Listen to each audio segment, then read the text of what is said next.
another thing I was surprised by was to see so much good food being thrown away.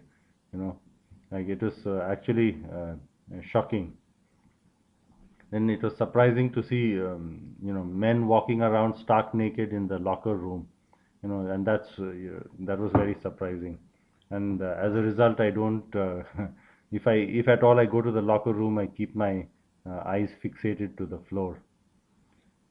Then I was surprised to see that homosexuality is center stage in America. Uh, it's in the national consciousness. In India and many other countries, it is just seen as aberrant behavior. I was surprised that Christians were mistrustful and ignorant of science. In my family, science was very important and very respected. Then I was surprised to see there's such a widespread, there's such a stark right wing, left wing divide, conservative, liberal divide. In India, many of the issues that right wingers embrace, we might shun, and many of the issues that left wingers embrace, we might shun. On the positive side, I was uh, I was awed to see the dignity of labor in America. People don't think it below their dignity to do manual labor, to to even mow their lawn or do things like that. In India, it's below their dignity, and they'll hire someone, to do it. I'm surprised by the generosity of Americans.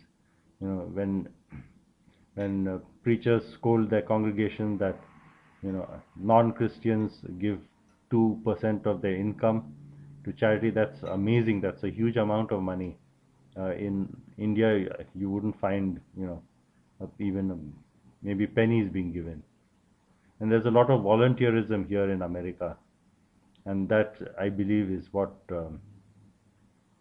that's key to a prosperous country.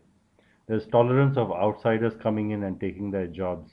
When I was new to America, I would feel embarrassed that you know there were people being paid much less than I was, and this is when I was being paid nothing and paid very little.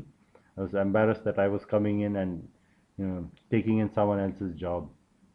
In fact, I used to encourage bank tellers, cashiers at the supermarket to get into software testing.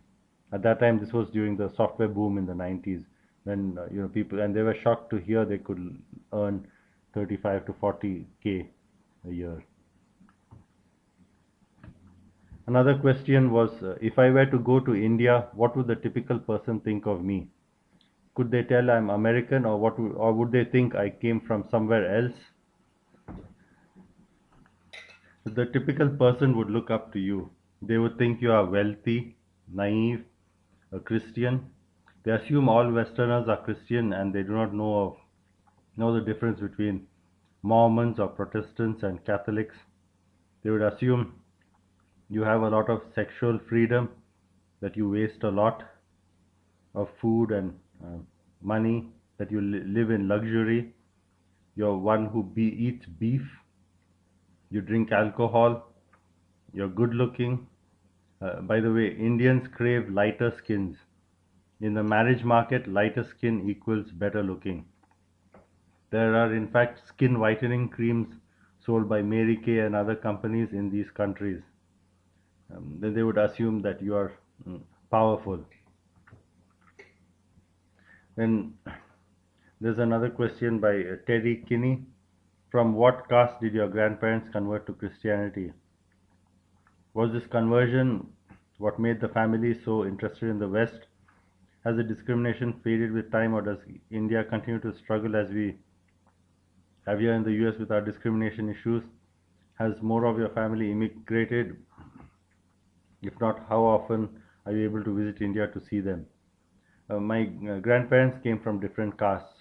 My since they became Christians, like and Christians form only 2% of the population.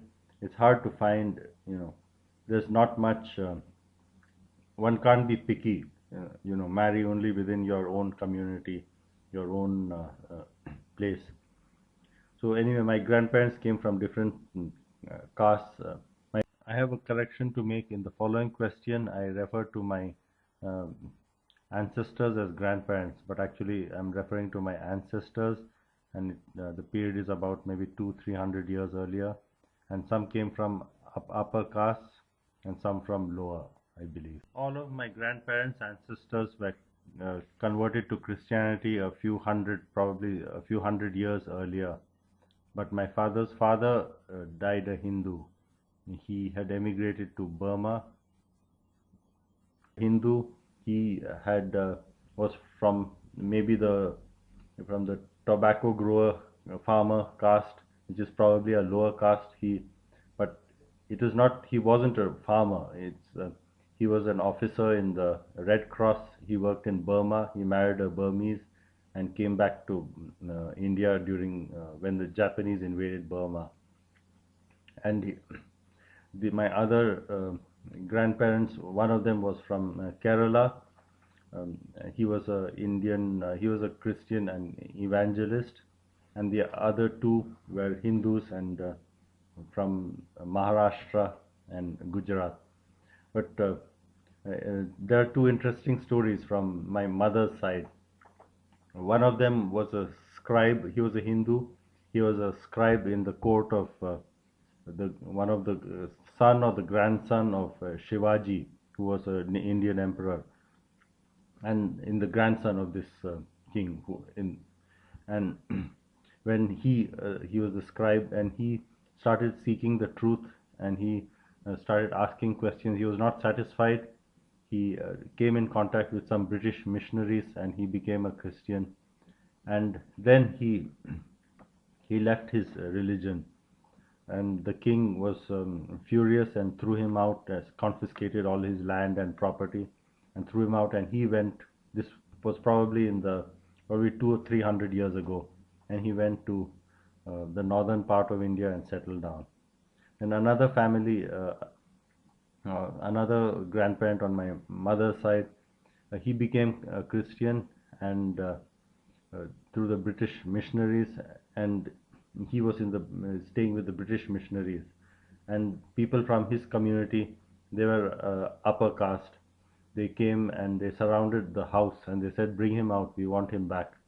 So he told the missionary, he climbed on the roof of the house. The roof of the house is flat and is another level, and and it's accessible through a staircase. So he climbed on the roof of the house, and he had the cook, the missionary's cook, come out and pour water, and he cupped his hands and he drank it. So when they saw this, lower caste cook, did him drinking from him, then they said he's become brushed or corrupted, and they went away and they left him. Then in the night, his wife quietly slipped away and secretly and came and joined him. So there are two interesting stories. So none of my family has emigrated. None of my immediate family has emigrated. I visit them once in 2 years. Um, Unlike when I was growing up, we would people would give their right arm to be in the USA. It's not so much anymore. India has prospered. And another question by Kendall Bradley: what do you think is the most discussed social issue facing India today? I would say it would be rising prices. Um, Gas is actually $6 a gallon over there, and if you look at it in relative terms, it would be like about $30 a gallon. So it would mean that if you pay $30 a gallon, then it would be the same as what in India they're paying $6 a gallon because of the income disparity.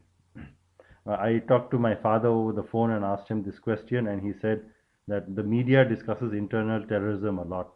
That is terrorism through the Muslims or terrorism through the Maoist, communist. That's internally. What would be some advantages to living in India rather than the US? Family and culture, if you identify strongly with it.